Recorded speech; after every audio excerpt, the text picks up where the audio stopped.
If you've been searching for a color film simulation recipe for Fujifilm that builds on Reggie's Portra, but pushes things in a moodier, grainier, and more contrast forward direction, this one's gonna be for you.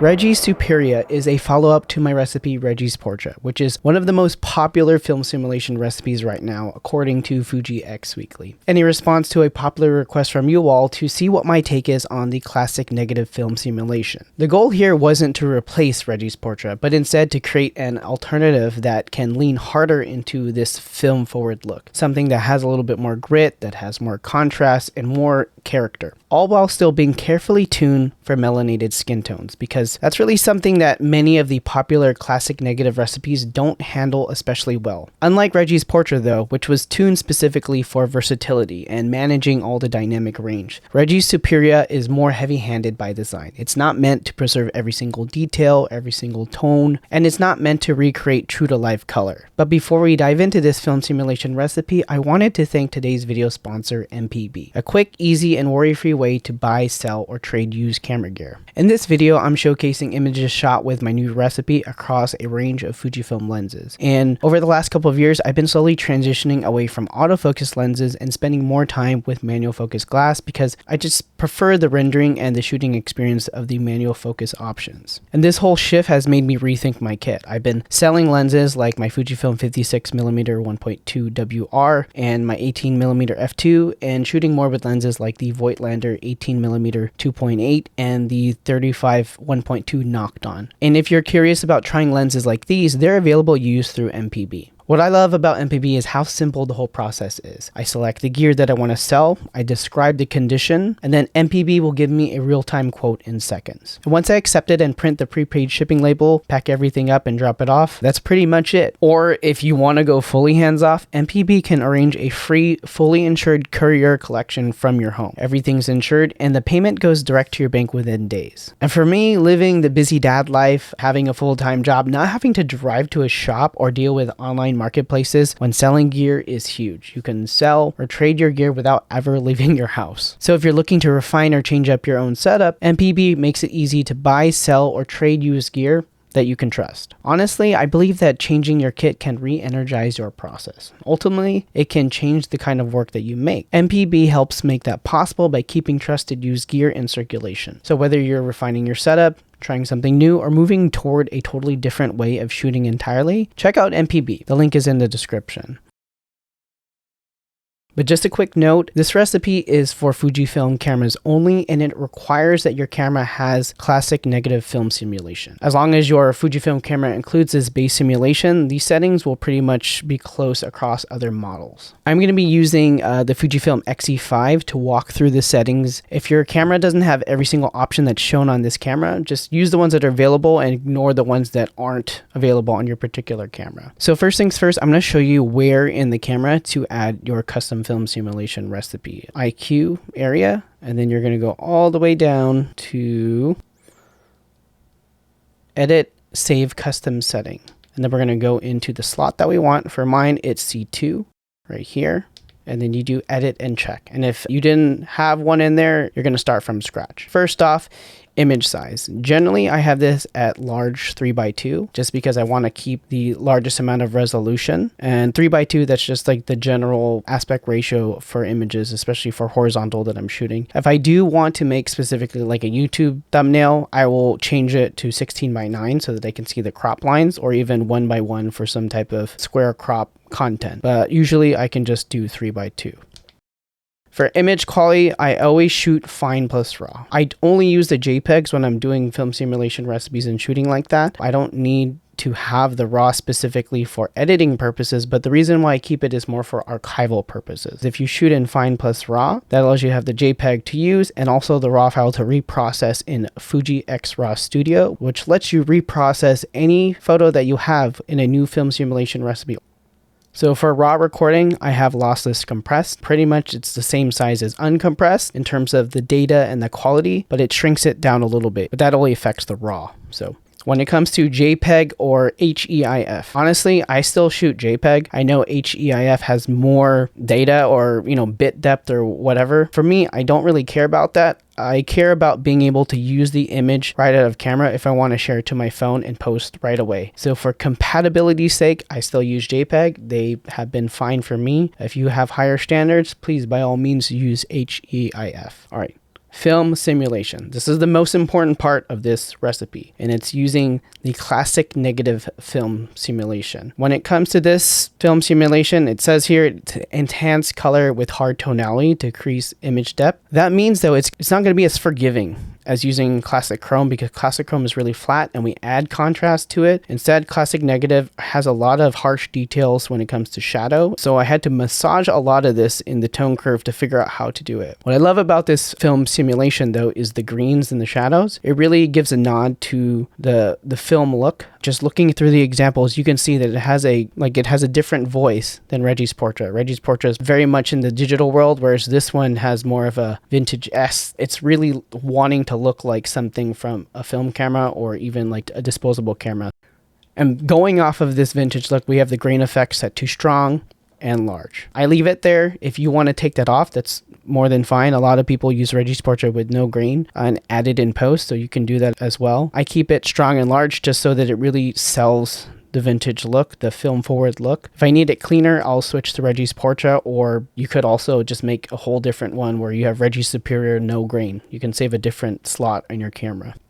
Color chroma effect is set to strong. Color chroma effect, I think it affects the overall color contrast, mid-tone contrast. It makes it a little bit more punchier from my experience. So that's where I have it on strong. And then color chroma effects blue specifically affects the blue and the teal colors. This will change the sky a lot. Sometimes it'll make the sky a little bit darker. So I have that on strong. Skin smoothing effect, I just turn this off. White balance is set to auto. And for me, I set my white balances on my film simulation recipes to auto because daylight is not something that I want to use. I want to have more versatility so I don't have to change the recipe based on going indoors and outdoors. But what's most important is the white balance shift. White balance shift is what makes my recipes different than other recipes out there, is because I also test my white balance shift on various lighting conditions that also have darker skin tones. So if you're someone who looks like me and you find that the other recipes are not really fitting your standards, give this one a try, because a lot of the classic negative recipes are mostly street photography oriented. When you use those recipes, darker skin tones turn very orange. They don't look very good. I was spending hours really making sure to get this white balance shift correct. And the white balance shift I got was red 1, blue -3 for classic negative. Initially, when I started coming up with these custom white balance shifts, it was specifically for me documenting my Filipino family. It's something I made for my own personal workflow. But over the course of Reggie's Portra and the popularity I got, I realized that I also made something as a gift to, every photographer or person who just wants to take pictures with Fujifilm that is a melanated skin tone. So I'm very honored that something that really works for me and my family has been able to help millions of people around the world to document their own families. For dynamic range, I leave this to auto. I know some people like to use DR400, but for me, I like to be able to have options about what ISO I'm going to shoot at, because I think DR400 requires ISO 400 or ISO 640 for some cameras. D range priority, I leave to off. I'm not looking for a lot of dynamic range compression. Instead, I want to lean into sometimes clipping highlights, sometimes clipping shadows. And for this particular film simulation recipe, it requires you to make a decision. When it comes to the highlights and shadows, highlights is at -2 because I really needed to bring that down. And then shadows is at -1 because it was a little bit too harsh for skin tones when it was like at 0 or +1. Even with that, because this is a harder tonality film simulation. It's still difficult to manage all the tones if you're not shooting in directional light or like very, very intentional light. So for example, when you shoot with hard light, you want to expose for the highlights and your shadows are going to drop. Or if you're shooting in kind of like backlight situations, you're going to have to blow out the background a little bit if you want the face or the subject to not be in full shadow or full silhouette. That's just kind of the behavior of the film simulation recipe if you don't like how it looks. And you just want to modulate your exposure compensation to get what you want. You're going to have to find the scene, make sure you pick the right light, and decide, do I want it to prioritize the highlight portion or the shadow portion, and just make your decision. If it blows out a little bit or clips a little bit, that's just part of the process of having something be a little bit more of a film nod. If you want something that respects the tones more, I would suggest just using Reggie's Portra. For color, I have this at +1. This affects mostly like the saturation of the image. A lot of the classic negative recipes I've seen were color like +4, +3, and those are going to really contribute to an orangey skin look, which isn't very flattering on melanated skin tones. Sharpness is at -2. Can go -4 if you want to add sharpening in post, but I find that the Fujifilm sharpening is pretty good, especially because there's no anti-aliasing filter on these cameras. High ISO noise reduction I have at -4, and the reason for this is because I actually prefer the noise pattern of the X-Trans, so put it at -4. I have no need to add any noise reduction in post ever. I find that even in shooting in low light conditions, you just have to make sure you pick a good source of light, even if the amount of light is low. That's why you can still shoot night scenes with these types of cameras if you know what you're doing. Clarity. Clarity is at 0. I always have it at 0, not plus or not negative. And the main reason is because if you shoot it at -1 or +1 or anything like that, it's going to lead to a post-processing delay because the clarity is added in the post-processing pipeline of this camera, not in the pre-processing. I can show you what that looks like, and I add like -4 clarity, and you see what I'm doing here. Shooting, it does this like storing thing, and that for me is something that slows me down. I don't like that. I don't need that type of clarity effect, like a negative clarity effect. So you can put that back at 0, and it doesn't happen. It just shoots instantly and you just move on. For me, just my habits as a wedding photographer, I don't want to have to wait for my camera in this manner. If I'm going to wait for my camera to use like a medium format or whatever, not my Fujifilm. Clarity at 0 stops that little storing delay, and instead I use a diffusion filter on all my cameras. I either use a Moment Cinebloom on my larger lenses. For the smaller lenses, they don't make Cinebloom filters for those lenses, so I use a Earth Ethereal 1/4 filter. I think it's like the black diffusion one is the one that I use because they have new versions now. So the reason why I do that is because I want to get that little bit of like film look in terms of like lifting the shadows just a little bit for that vintage look. It also gives a little bit of halation to the highlight. So if you see any of these night photos, the lights look a little bit bigger based on this diffusion filter. If you don't care about that storing delay and you don't want to get a filter, you can try using the clarity. What value would be equivalent to what I'm using? I'm not sure. I'm not an expert at that. You would have to iterate and try for yourself to see what that is. Long exposure noise reduction, I leave on.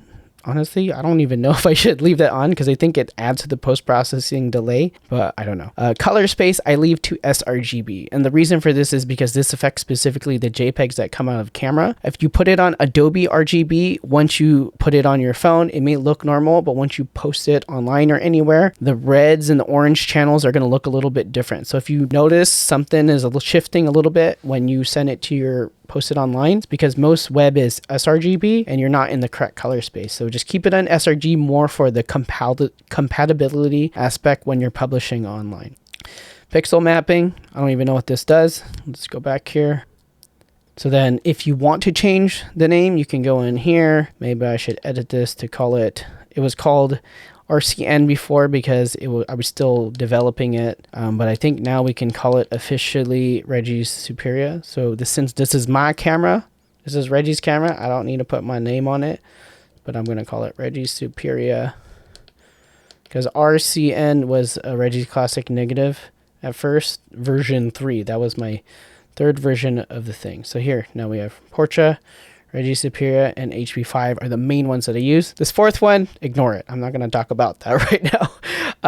That's for something else for a different day. There you have it. That is how you add the recipe in. That is how you save it on your camera. And if you don't already know, my name is Reggie Ballesteros. I'm the creator of Reggie's Portra and now the creator of Reggie Superia. Thank you everyone who was supporting me during the early access of this film simulation recipe. Seeing all your different photos of your families, of your travels, of your clients was really validating to see that this recipe was working out in the field for real work, not just for my work. So I'm super appreciative of that, and please spread the word that this video is out, because we need more people using this film simulation recipe, and we need more people part of this community. Thanks again to MPB for sponsoring this project and supporting me to develop this film simulation recipe, because without their support, I probably would not have been able to carve out time to make this. So if you want to see my other film simulation recipe, check out this video over here, and I'll see you in the next one.